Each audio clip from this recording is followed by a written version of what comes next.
fourth in the series of Ask Adrian. Welcome to this particular session.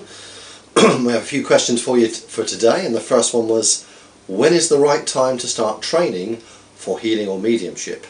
So when is it the right time to start training for healing or mediumship? Easy for that one. Whenever you feel it's the right time. Many people say, I wish I'd done this years ago, or common question that comes up, common response to it. It's the right time now if you feel it's the right time for you to do it. Once again, as we say in all the sessions, get yourself into a good place, mentally, physically, get yourself to a good teacher, and then take it step by step by step. You'll hear these stages, step by step by step. You don't learn this thing overnight. Mainly because it's a metaphysical, it's from the mind that we open up to that explore, and we're not really taught how to do that.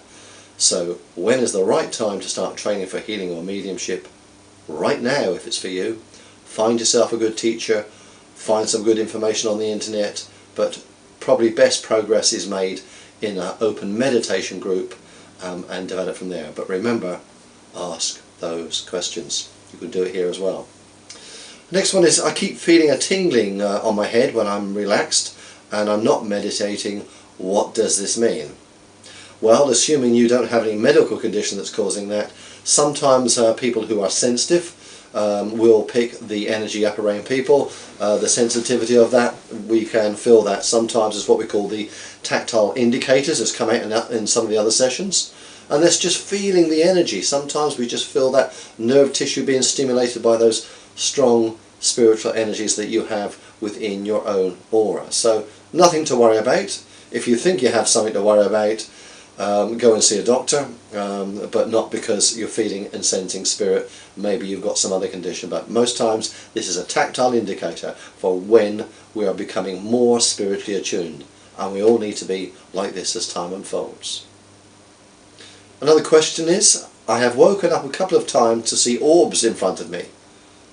What do they mean? So someone's woken up and they're seeing orbs around them. Or maybe they're seeing it in their waking hours, not just as they're waking. Well, it's quite a common thing to find in meditation. It's quite a common thing to see with the third eye. It's something that most people will see or sense during their lifetime of development, normally when they're with like-minded people, in like-minded circles, opening up those energies. It's something sometimes we see on peripheral vision. We look over and go, I think I see something. No, I dismiss it. But time after time after time on this pathway, we learn to accept what we think at the start. It's just a play of light, or something that's just caught our eye. But if you work in it, you'll see that more and more and more. And usually the orbs are there, a spirit represented one could say, just to say, I'm here. Often when I'm working with people on a one-to-one in the office, I can be talking to them about anything, whether it's a counselling or perhaps more of a metaphysical on a spiritual side. Often I see that, and to me it's quite natural. But working in that trade, you learn to accept that. And I find it quite comforting to see that. When I'm doing something really quite practical, or maybe technical or non-technical, I don't see a thing. And that's how it should be for all of us.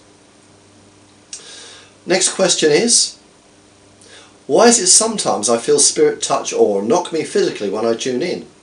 Well, I suppose it must be very difficult for them getting through to people like ourselves, who are not really all tuned in, we're not really properly tuned in. So slowly and gradually maybe a little touch or a sensing is just them saying, I'm here. Many times if I'm running one of the Tuesday groups, I go and sit quietly for about half an hour or more until I become more attuned to the job I have in hand for the rest of the evening. And that's important. We have to have that level of attunement before we can open up mentally, spiritually, but still be in control. We must remember that.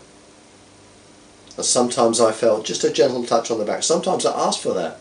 Sometimes I ask for my friend, Robert, hey Robert, where are you? Give us a little nudge. Well, I'm sure he'd like to give me a little bit more at times, but he'd sometimes just make that connection. So remember, it's a good thing. And if it's a little bit too strong for you, well, you have a tongue in your head or a tongue in your mind. You can say, hey, that's enough, too much. They're just trying to make their presence felt so you don't feel that you're on your own. So you don't feel that you need a check-up from the neck up. Hey, we have to have humour over this. So it's just spirit coming close to us. And you know, some of you might have heard the old expression, oh, someone's just walked over my grave. Change and shift of energies, that's what we're feeling. So we have to bear that in mind.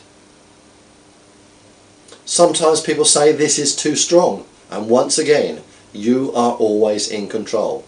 You say, no, that's enough. If you're experiencing something in your meditation you don't like, come out. If you're channeling and you're not happy with it, break the link. It's not until you're really confident with the exercise of attunement and meditation do you get the real results. Trouble is, we're all analytical, we fight it with our mind sometimes, and that can be our own worst enemy. I'm not saying accept everything, except by experience. Take everything with a pinch of salt. Listen to me, take it. If it works for you, fine. If it doesn't, leave it. Go and look at something else. But if you've got a question, put it down below. Now next one is quite a common question. When I look in the mirror, I saw activity around me. What does that mean? Well, it means that you're becoming more spiritually attuned. You may sense energy around you. That's called seeing the aura or sensing the aura. It's done through, once again, the third eye. So it's just spirit in those times when we're slightly more relaxed, coming close to us, making us feel good, making us feel the great purpose we have in life. Not for ourselves, but for everybody else. And something I briefly hinted last time, just a hint, on the board. Just. TIS. An acronym I love to use. It reminds of us why we're here, what we should be doing. We all should be good in life. So the TIS is, once again, for those on the spiritual pathway, trust in spirit, which is really, really important. The other one is trust in service. If you have a gift, use it wisely, lovingly, carefully. If you're giving mediumship, support, love, guidance, simple as that. And the most important out of the three, trust in self. Look after yourself. Take care. Mind, body, soul. Just working with a lovely lady in Canada. Once again, we're all on the spiritual pathway. Look after the vehicle. If you drive your car badly, what happens? Bits fall off. Don't let it happen to you. Look after it. Spirit want you to work for another 30, 40, 50, 60 years, whatever you've got in front of you, and no one knows. But the more you're positive, the more you attract attracts like. So my question to you, what has been your experiences regarding the questions raised? Does it make sense to you? Does it confuse you? Well, you have an answer. And if you don't have an answer, ask a question in the box below. Thanks for listening.